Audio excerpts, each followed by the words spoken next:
Anton also did a, was it Philadelphia Society recently? And it's a response to Joe Biden. He said something along the lines of, the right to revolution is extinguished. We have historical progress now. Everything's better. Nothing ever needs to change again. So we don't need, the right to revolution is just for fanatics.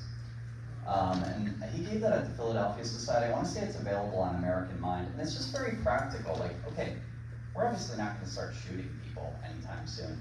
How do we start to isolate ourselves? To even the college is having a CCA in November, which you all should attend. It's free. You just have to sign up beforehand. They'll get you drunk and tons of free food. It's amazing. And it's on parallel economies. How do we build up local governments, county governments, and probably not for us, but it's some state governments that are resistant to tyranny. So we in the 21st century, hot war is probably pretty unlikely, but they are going to continue to abuse, to arrest. They're going to knock down doors at 4 a.m. and they're just going to make your lives miserable. How do you create even a county, even a city that is isolated from that? And it just begins with talking to your neighbors. It's local food production, becoming strong in your own ways, learning skills, and basically talking to everyone you see and figuring out, can I count on this person? If something goes wrong, I mean, really, one of the greatest resistance ways to resist tyranny is just neighborliness. Get to know each other. Get to know people you can rely on for when things go bad. Okay. Can you put some information, can you send a note on that CCA to the Hillsdale Club with the information? Yes. Good. Yeah, because I think it's November 14th, 18th. It's a Sunday through a Wednesday. Talks are at 4 and 8, but I will send that to John, and we can get that out. It'd be great. It's always such a college event. Basically, people that teach there or have children there or go there themselves. But there's no reason why everyone here cannot be there. And that maybe it help with the tension between the city and the college. So, my name is Joshua Palladino. I don't know if I introduced myself. My wife, Bridget, is back there. We have a daughter, Adeline. She's 2. We have a son on the way. His name is Joseph. He'll be here January 1st, hopefully. We came here in 2014. We both started college at Hillsdale. And then in 2018, we just decided we're not going to go back to Metro Detroit, or, she was raised near Milwaukee. To raise our kids, we're going to need 2 incomes, and then we're going to live in a 1-bedroom house with, none of the people that we want to be around. So we decided to stay here. Last year we taught at Hillsdale Classical while I'm getting my PhD, finishing my dissertation at Hillsdale in politics. I'm writing on C.S. Lewis. So if you have any questions about that, C.S. Lewis is, oh my gosh, people present him as a Christian apologist, a literary scholar, all these things. This is a man of courage. This is a man of virtue. You read some of these things like Screw Tape Letters, Mere Christianity. He's not advocating for a Christianity of meekness in the contemporary sense. He's advocating for a Christianity of courage, of resistance to evil. And there are so many books where these characters will be disputing something, and the evil character will be drawing them down slowly toward the path of evil through these tricks of logic. And then the main character just says, you know what? You're evil. He just punches them in the face or something like that and just says, I'm not going to even discuss with people who are advocating open evil.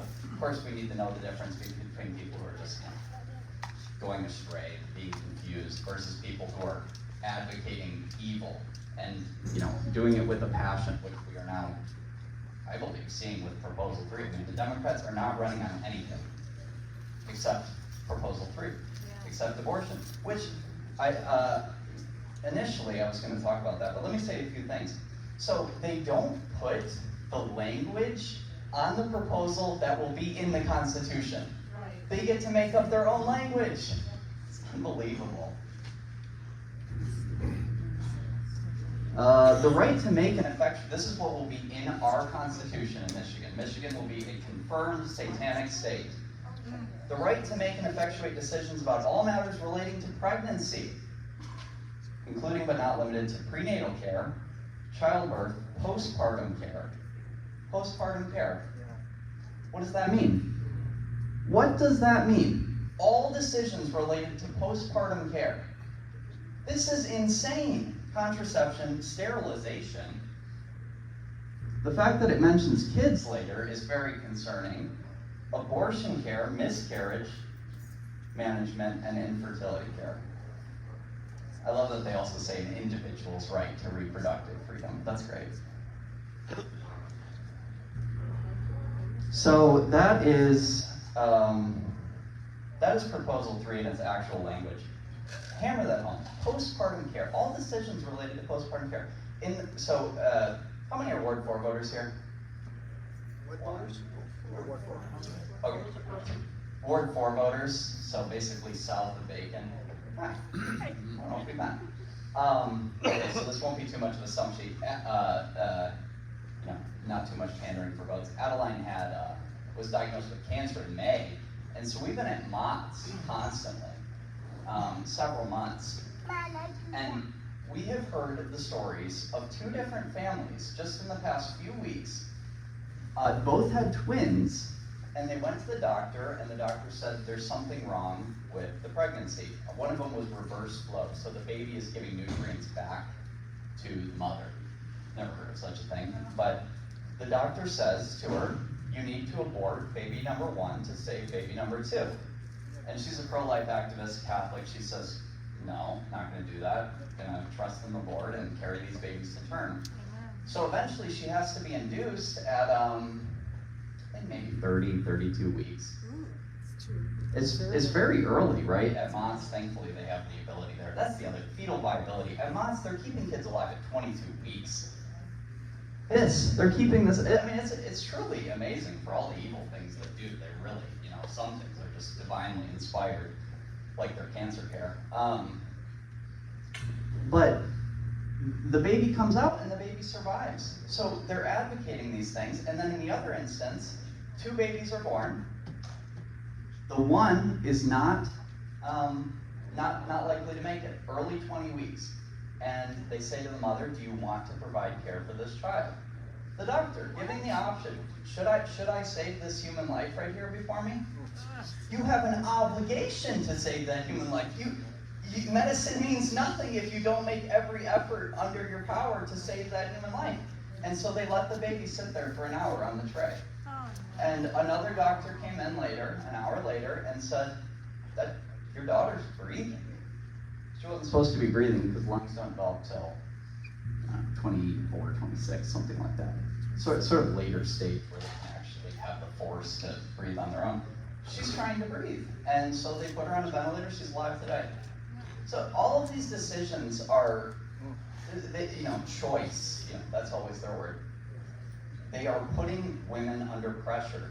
They are coercing them. Thank God these women of faith who are saying, I'm just going to trust in the Lord that these babies will come into the world and they'll survive. But that's the sort of stuff they're pushing. Okay, so proposal 3, big no. Proposal 1 is just odd.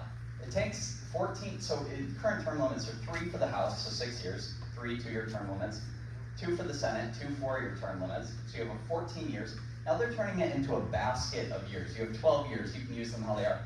My only assumption is that this is going to work, that someone gets elected to the House, they use all 12 years there, they become a professional House politician for 12 years. Which is, that's a really long time to get a grip on the House. And then you use all 3 terms in the Senate. 12 years in the Senate is a long time. So I don't think it will be used as a basket of years. Like, you're not going to have people go to the House for a couple years and then go over to the Senate. I think probably we're going to have a move toward the professionalization of the House and the Senate, which is already a problem. As for the disclosure stuff, that doesn't seem horrible, but I don't know. I'm just sort of confused why they want to do this. Proposal 2, so proposal 1, I would just say no. The system we have seems okay.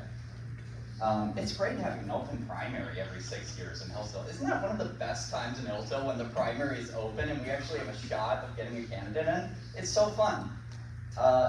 Let's not take that away, and then we'll only have that every 12 years.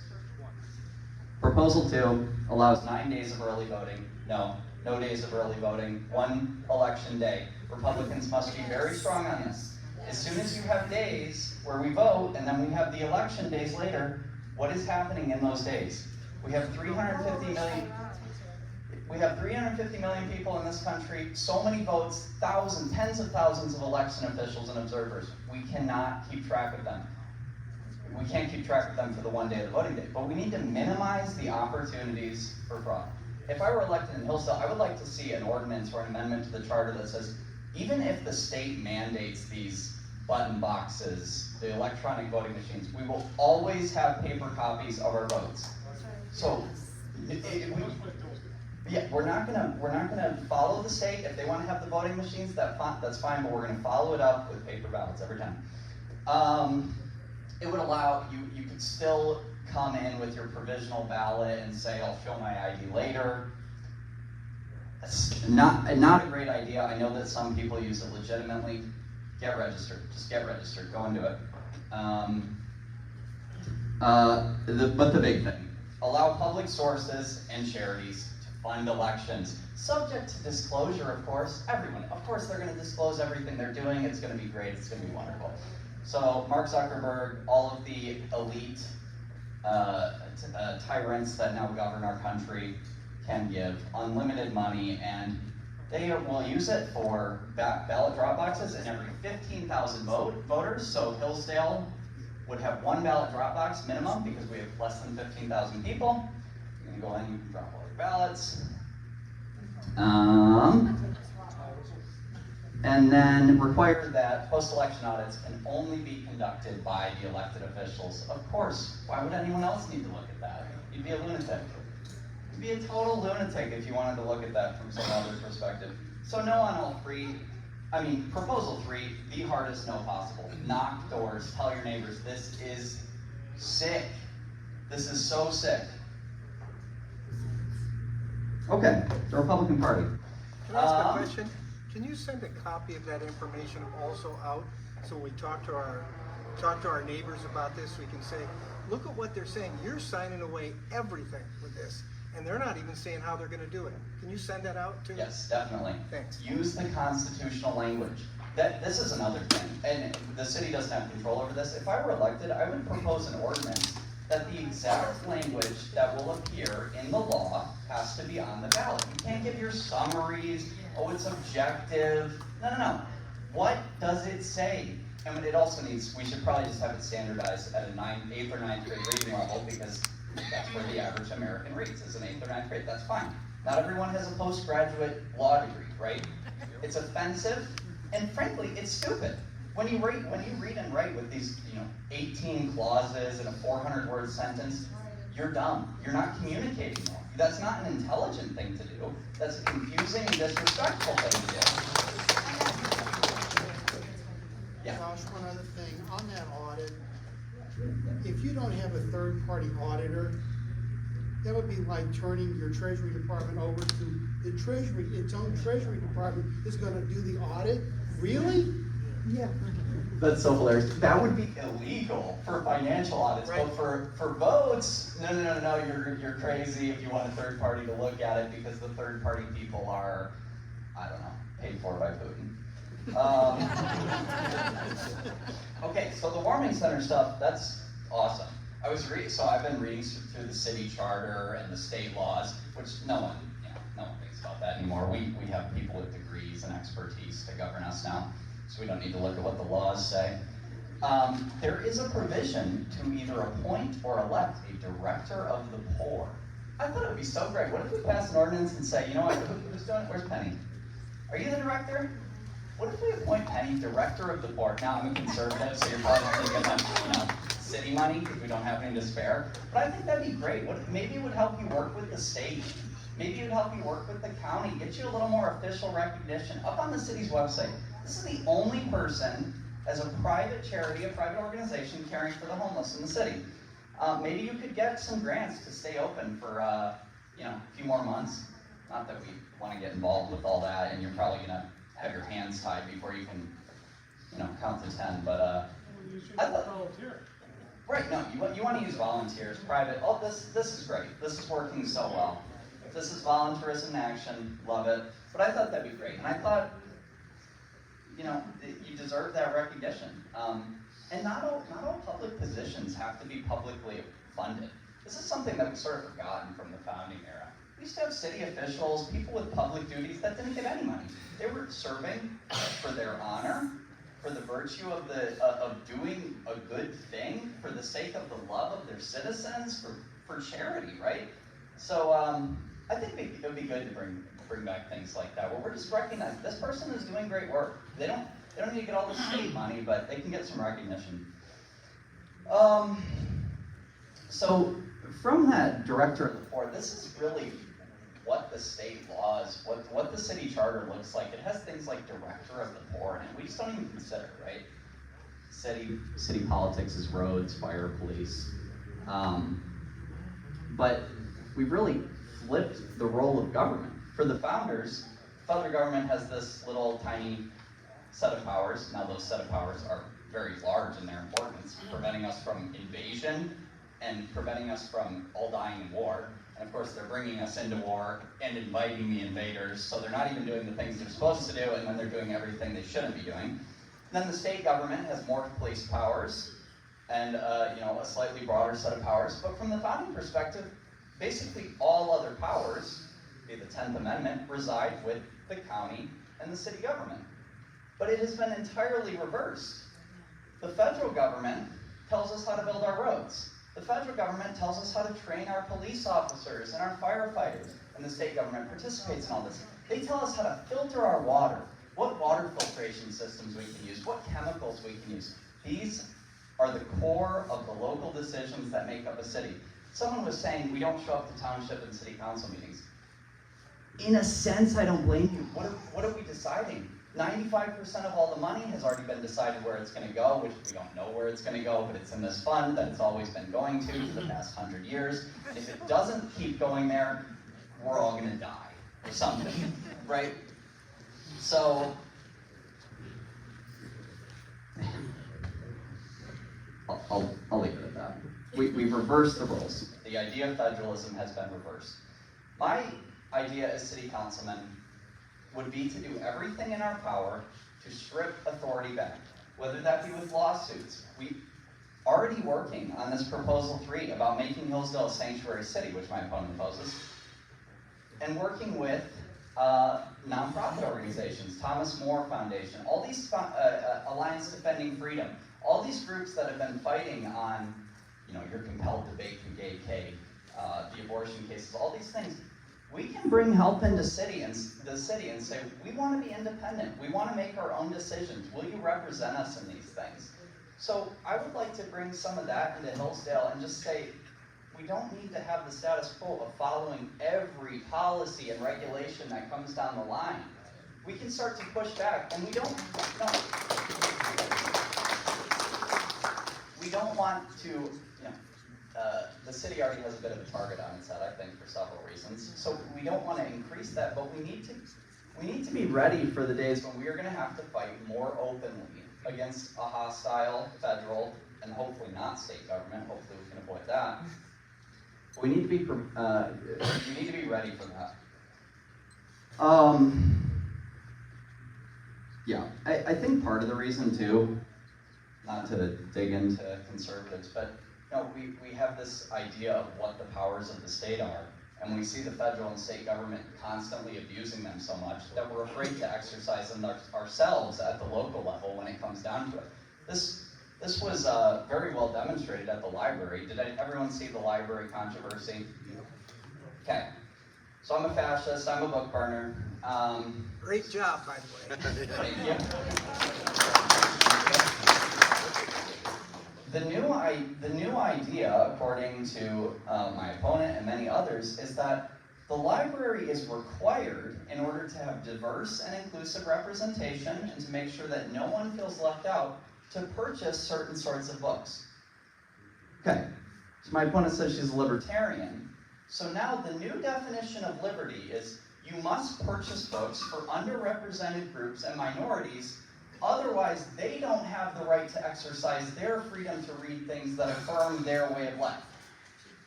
Okay, I thought libertarianism was, we don't have to have a library at all if we don't want to. We don't have to buy any books if we don't want to. That is our decision. That's our decision. And to take that away and say the unions, the activist organizations, they get not only to decide that we must have a library and that they must have these books, but that if you oppose the bringing these books into the library, you are, of course, all the nastiest things that you can think of.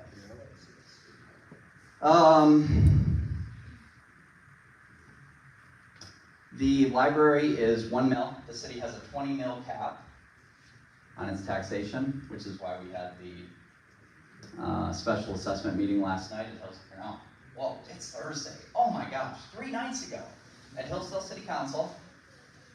So because it's capped at 20 mils, so that's 2% of the total assessed property value, is that right? So it's 2% of the total assessed property value, which is half of the real value. So it's a pretty, small amount of money. The state probably should be able to operate, or the city should be able to operate it. But one of those 20 goes to the library, okay? And we have how many, Peter, on the on roads? 5 now? 4.5. 4.5. Okay. So there's like a street improvement one that's 3, and then another one that's 1. Okay. Something like that. I'm trying to remember. You've got city operating, and I can't remember what the millage is there. We've got it's 3.5 for streets. There's another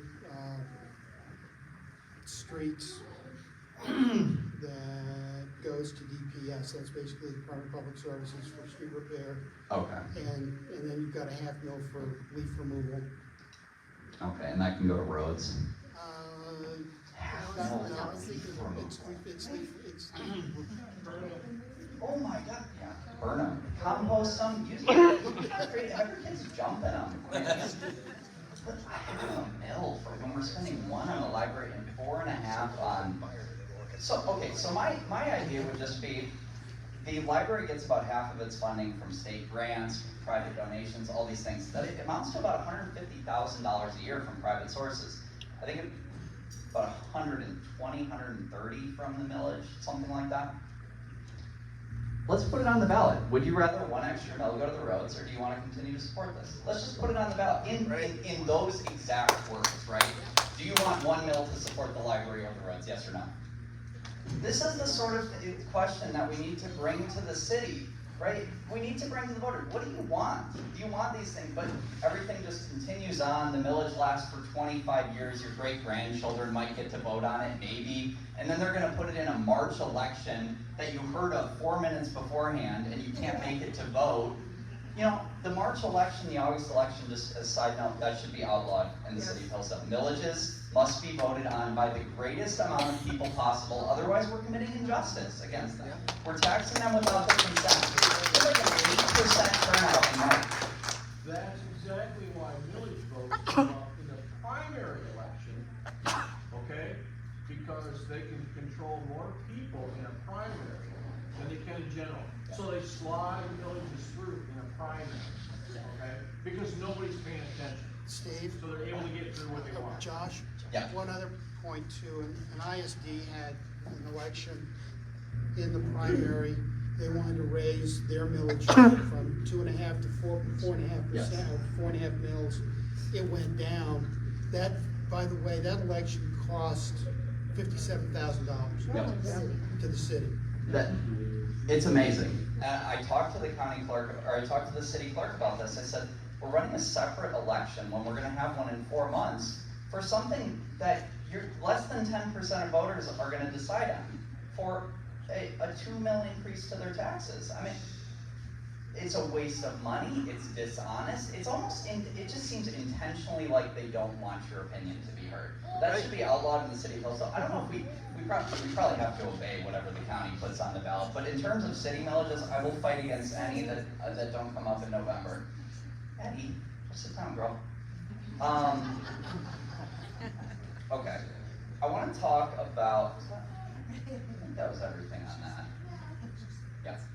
Can you explain the sanctuary city? I think that's for the unborn. And what was the other thing? In regards to that. But say you brought up the sanctuary city. As far as I understand, it would say in the city charter, or maybe an ordinance actually.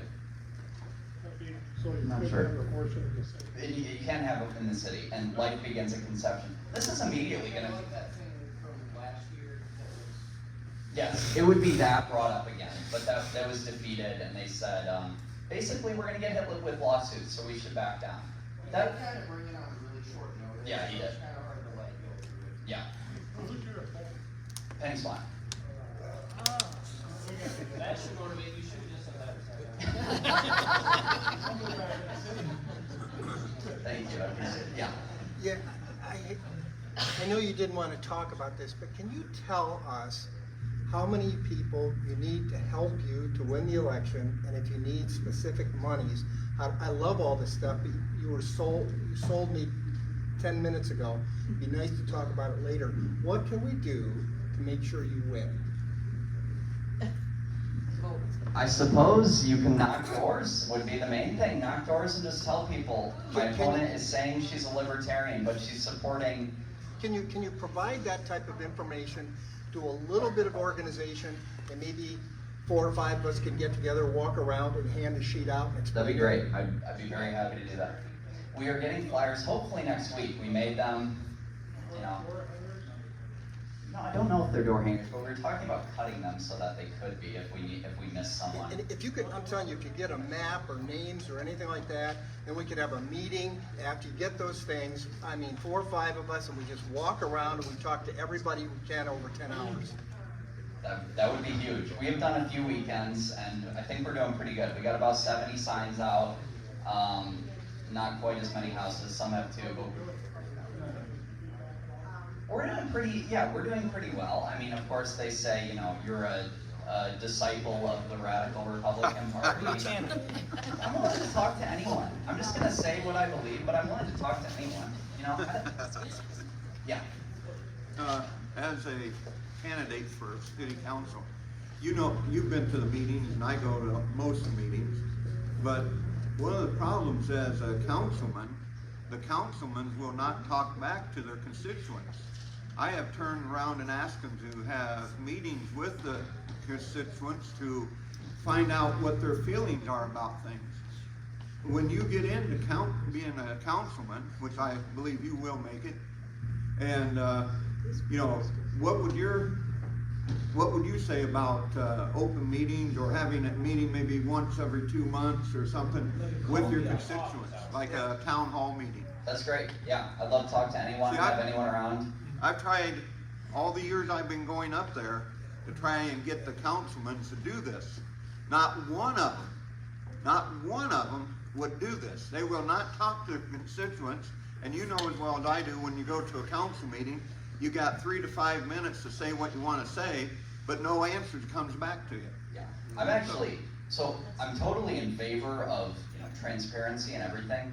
The Open Meetings Act is an abomination. I mean, it has nothing to do with transparency. You have 3 minutes. You can't talk to the council. You can't argue with them. What about an open meeting where we can have a discussion? Right? I get to leave my here are my comments. Maybe someone will think about them later. It's like, address me, answer me. Have an answer to my question. If we're gonna if we're gonna give you the public trust, I'd be happy. I mean, I'll be here every month if I'm elected, of course, and I'll answer questions. I'll explain my votes. I'll try to, but also just meeting with people, learning what they want, learning the facts on the ground. It's amazing. With so much information in this world, no one actually knows what's going. Like, what are the problems underlying that we're trying to address? All these sorts of things. I would be more than happy to, you know, be open about those.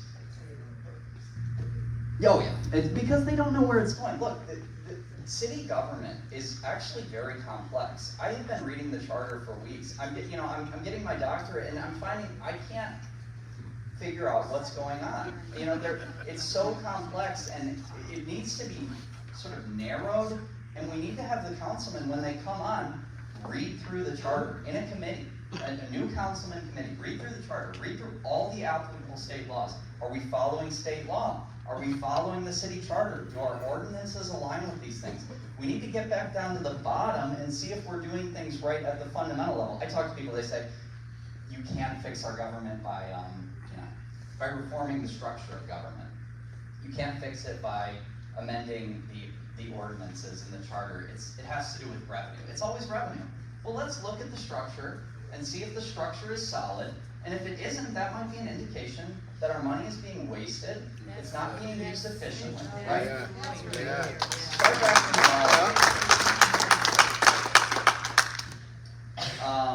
thank you so much for the support, and I will try to, I'll try to organize that. Thank you so much for the support, and I will try to, I'll try to organize that, I had a question. First off, great job, and I'm surprised you agree with everything you said. First off, we're really lucky to have, just the two guys who spoke tonight, the three guys, I was out there talking about, if you think about three guys who had to speak tonight, those are all people looking to represent us. We're blessed to have people that strong. Yes. I guess my question for you is, and I know people like Lance, John, have seen this stuff, is you have great, I love your ideas you put. I already love what you stood for, but I love that you have ideas for action. How do you get on board? Because a lot of them are, I think you can sway some of the people that are just afraid, but to get the, 5 votes or something, it might be kind of tough. Yeah, 5 votes to do anything. Right, yeah. Yes, that could be. One of the ways is I've already been talking with city councilmen and women. I talked with, is it Cynthia? Cynthia, okay. Councilwoman Pratt. Talked with her. I've been talking with Greg. I've been talking with Rob. I've been talking with all these guys and saying, here are my ideas. What do you think? And sometimes that's crazy. The city's never done this. It can't do this, etc. But sometimes there's some receptivity. So I'm gonna try to be open to that. I'm gonna try to bring them on board. Also, there are gonna be 4 open seats in 2024. Maybe not open. Maybe the incumbent will run. But the city council is the sort of thing that with a few $1,000s and a few 1,000 hours of manpower, you can sweep the whole city in one go. Right? This is why I would consistently encourage the party to sort of step back from higher level. Get down to the basics. Amen. We're in a situation where if we don't have our local institutions defending us, we will have no one defending us. And you don't want your last line of defense to be your husband, your brother, your uncle at the front door, right? You want to sort of cut it off before there. So we need to focus on taking all of the townships, all of the city councils, getting them to reevaluate the entire way they operate, right? Make things more efficient, and protect the rights of people. So that's what I want to go on to next. Studying the city charter. The Michigan laws in the city charter are radical documents. And you know why? Because once the administrative state and the courts started ruling us, they just said, well, the laws are, they don't matter anymore. So they just left them. It's amazing. The laws from 1800 are still here to govern us. This is the abortion law, right? This is just left over. They just forgot about it. But all of these laws are still here. This is so amazing. The first thing that the General Powers Grant gives to Hillsdale under the 4th Class City Act, this is in section 91.9 of the Michigan Code of Laws. It's in Act 215 of 1895. Point A. To restrain and prevent vice and immorality. Who thought the city had that authority? It's amazing. Point B, to prohibit vagrancy, truancy, begging, public drunkenness, disorderly conduct, or prostitution. We are so absent. We just feel, well, that's the state and the federal government deals with that sort of stuff. All of these things are in our power, but the one, and I think that this is most applicable to our current time, is point I. To prevent the violation of the Sabbath day, or the disturbance of a religious meeting, congregation, or society, or other public meeting, meaning non-religious, assembled for a lawful purpose, and to require businesses to be closed on the Sabbath day. Good Hillsdale Protestantism. He was? Yeah. So that's to prevent violation of the Sabbath day. That means the city tries to shut you down and you say, no. The Michigan laws, the Michigan Constitution empower the city to defend our right to peacefully assemble. In other words, the core protection of the First Amendment, no, it's not the right, to speak or to worship. It is the right to be together. This is the most human thing we can possibly do. To be in the same room, to smile, to shake hands, to laugh, to look at each other without a mask. This is being protected, according to the Michigan Constitution and the Charter, by the city, by the mayor. And I want to read something about what it says about the mayor in this capacity. So no, we don't have to rely on Trump, and unfortunately he's probably not going to be able to help when they shut us down again, if they do, for climate emergency, etc.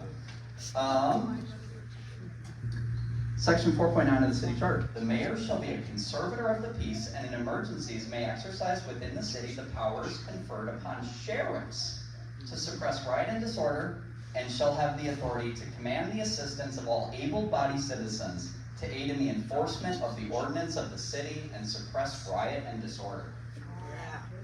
The mayor has the authority to deputize any able-bodied citizen of Hillsdale and put them in front of a church and say to the state police, come shut us down, that's fine. We are brought up by the mayor to be citizen sheriffs, to defend the right to peaceably assemble. And of course, they'll say, this is radical. It's in the city charter. That was last updated last year, by the way. Apparently they missed it. We had threat of BLM coming to Hillsdale. Yep. They did come, but they were peaceful. Yep. The mayor was ready for that. What's that? The mayor was ready for that. I don't doubt that Adam was. And I went around door to door in Adams Township, and I'd have to look at the list that I had, but I want to say there's maybe as many as 80 people that would have been willing to come. We actually had a list, we Yeah. actually had a list of 140 people that gave phone numbers because we did the safety briefing at Liberty Hall. Yep. The thing I want to say is this isn't an anti-BLM provision only. This is a protection of all of the rights guaranteed to citizens and the rights given to them by God. Amen. Protected in the city charter. We don't have to rely on the Republican Party in Congress. They won't do anything. We have the authority to protect ourselves if the city council will exercise courage. They'll say, well, we need to be prudent, we need to have wisdom, we need to figure out what the right approach is. We need to hide. The solution is right there. The answer is courage. Yeah. Sure. No. Sheriff is still the superior outside the city of Hillsdale. The mayor may exercise all of the duties and responsibilities of the sheriff. Yes. So the mayor actually, in times of emergency, is the sheriff. Also, the police marshal is an appointed position, really, not the head of the police, frankly, just to put it. And that doesn't mean we shouldn't respect his authority. I'm sure he's a very competent manager. I don't know him. And you wouldn't want to undermine his ability, but he's not the chief executive of the city. And neither is Mark Wiley in the council. No. Yes, that is true as well. So a lot of the solutions to our problems comes in just reading the documents, figuring out what rights and authorities we have. Who is vested with the authority to defend us? And really, it comes down to it is ourselves, which is also a little bit scary. Everyone should watch the new Tucker Carlson documentary, by the way, The End of Men. The most important thing we can do is become healthy, become strong. Stop eating things that poison us, which I do want to talk about the water for a second. Build ourselves up. No one is coming to defend us. We need to prepare to defend ourselves, to be self-sufficient. People say this is some radical doctrine, and then they talk about the nuclear holocaust and nuclear wars. So you recognize that these are possibilities, but you're not taking any steps. If you're a 7-year-old person, you may be like, well, that's what it is. But, we need our men. We need our strong men and women who are raising families right now to fortify themselves, to become strong. That's how a city is strong, is when the people are strong. Okay, so I want to talk, how am I doing? 5 minutes? Thank you.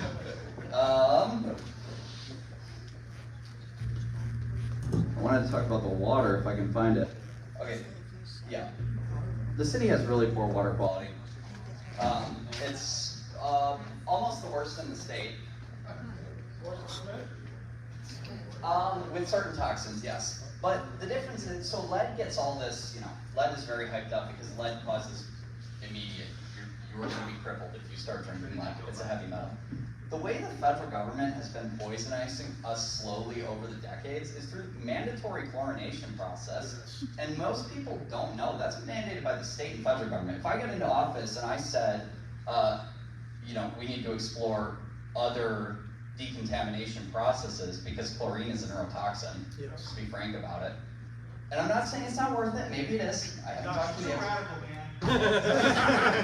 Sorry, I'm going after the chlorine in the water, man, the fluoride, don't drink it. Don't follow the science now. So, EWG, which is a left-wing group, it's so unfortunate. Right has to take back environmentalism. Being clean, being healthy, loving nature, enjoying it, that is environmentalism. Need to recapture that, which is what most people think anyway. And so few people are actually followers of the new religion of environmentalism. Okay, so EWG does an analysis. So some of these byproducts of the chlorination process, bromodichloromethane, 250 times EWG's health guideline. Guess what the federal government's health guideline is? Have one. Of course, they don't have one. Because they're all about protecting our health and safety. That's all the EPA does all day long. EWG's health guide is 0.06 parts per billion. Hillsdale has 15 parts per billion.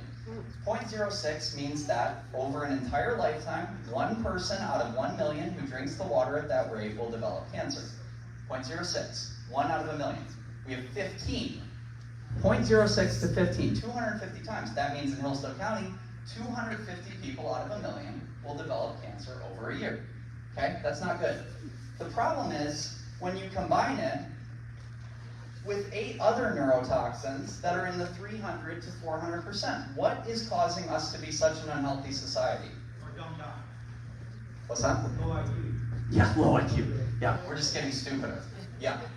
And maybe that's true, right? I just saw a study, we're on track to have 1 in 2 boys born autistic by 2060. What is going on? What is going on? And people, the parents, God bless them, are, what do you do in a situation like this? Your kid is seriously sick, you take the medication, right? We've been experiencing this, but we have to question, what are the underlying causes? Chloroform, 80 times EWG's health guidelines. Chloroform, the thing that will kill you if you inhale it directly?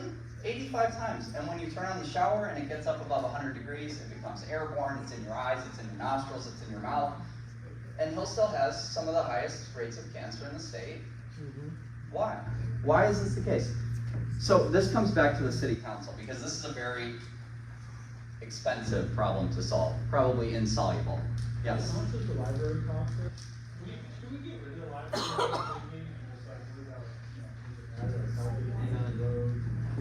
You can get rid of the library entirely, and you could take that 1 mil and said, we want 1 mil to go toward upgrading to the best water filtration system in the country. We could do that. And we should go to the hospital and say, if you want people to be better, which of course, who knows if hospitals want people to be better anymore. Wouldn't you like to support a project to update to the most state-of-the-art water filtration? Nothing matters more than drinking clean water, than being healthy, right? That's what you put in your body determines the entire rest of the course of your life. Whether you can think, right? You eat McDonald's and then you're like, ugh, can't think, can't do anything. This is what we're doing to ourselves all day long with water, whether it touches us, whether we're ingesting it. But I want to bring this out of the city charter.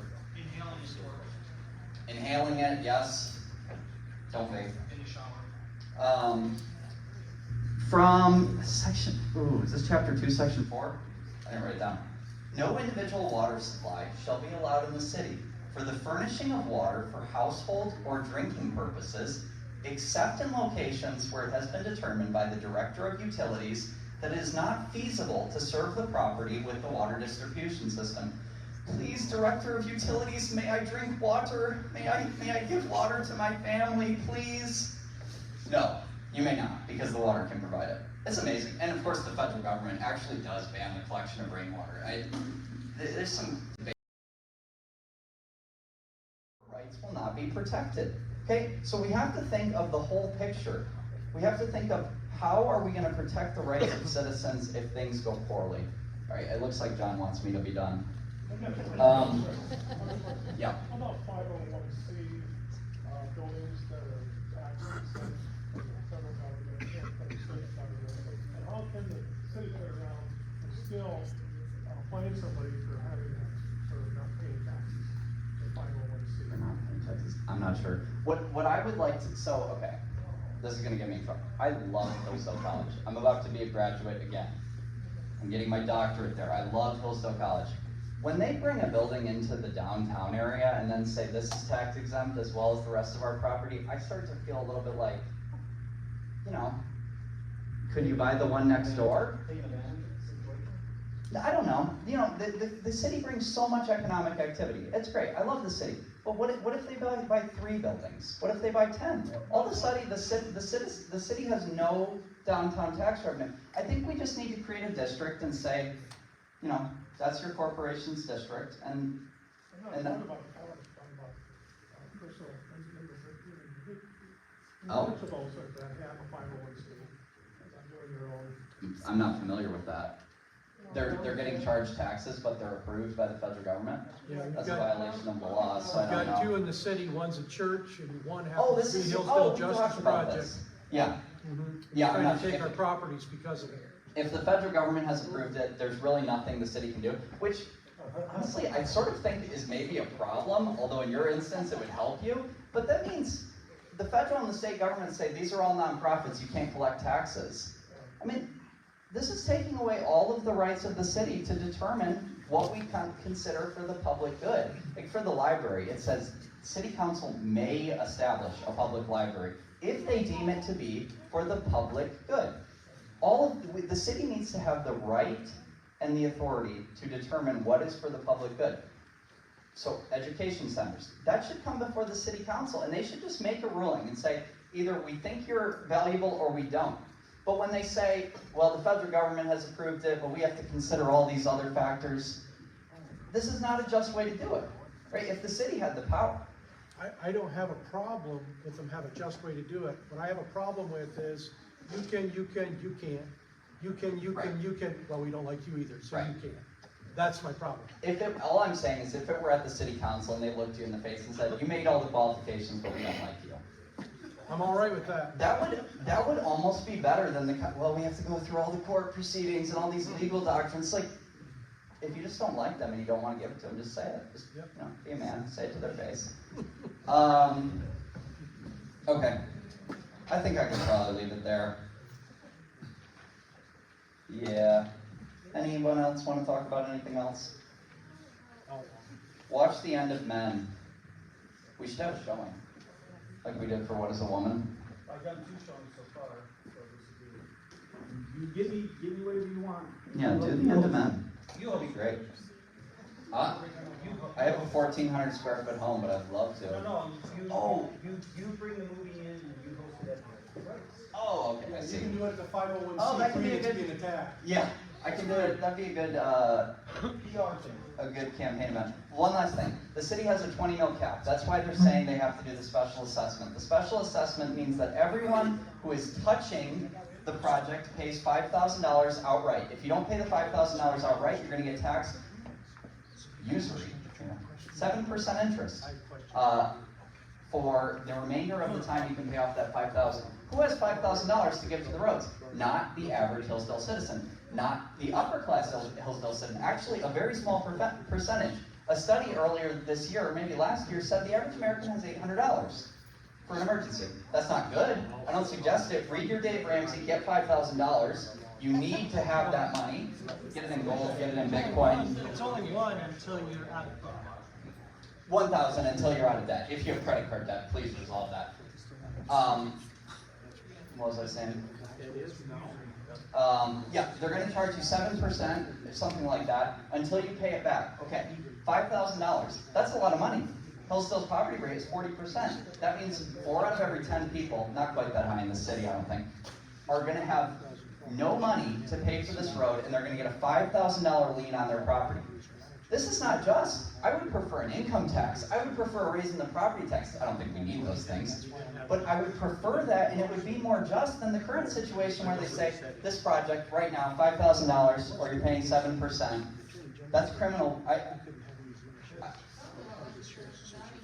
It's not just behavior, and we need to find a way to end this. Okay, the reason they're doing it is. The reason they're doing it is because they say there's a 20 mil cap. We have 12.5 for general operating expenses, salaries, vehicles, public buildings, etc. 2.5 for street improvements.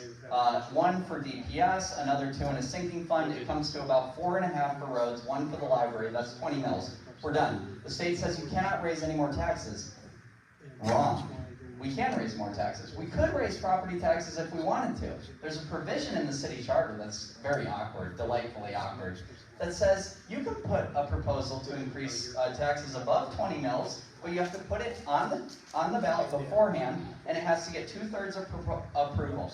If there was a proposal to say, 1 mil to replace the library, I'd probably vote yes. The awkward thing is, only people who have property are allowed to vote on it, which is sort of weird because my opponent wouldn't be able to vote on it. Because you have to own your own home. So we could raise taxes past the constitutional limit, or past the charter limit, but it's very difficult. It's 2/3. So they're basically not telling the truth about why the special assessment needs to happen. If you want to do the special assessment after you've attempted the above 20 mils raise, that's fine. But the people should know we're coming for more of your money, and they should tell us that in the most direct way possible, which is, here is a vote to raise past the charter limit of 20 mils. It's totally fine. But they should be more open about that. Now, I respect people who have said, there's no other way to raise money. I just don't think that's true. I think we should give the city an option, and if we don't want to raise money or cut money from other places, I think we should not come to them asking for more, because they clearly said they don't want to spend more. Good? Yeah. Okay. Thank you all. I appreciate it.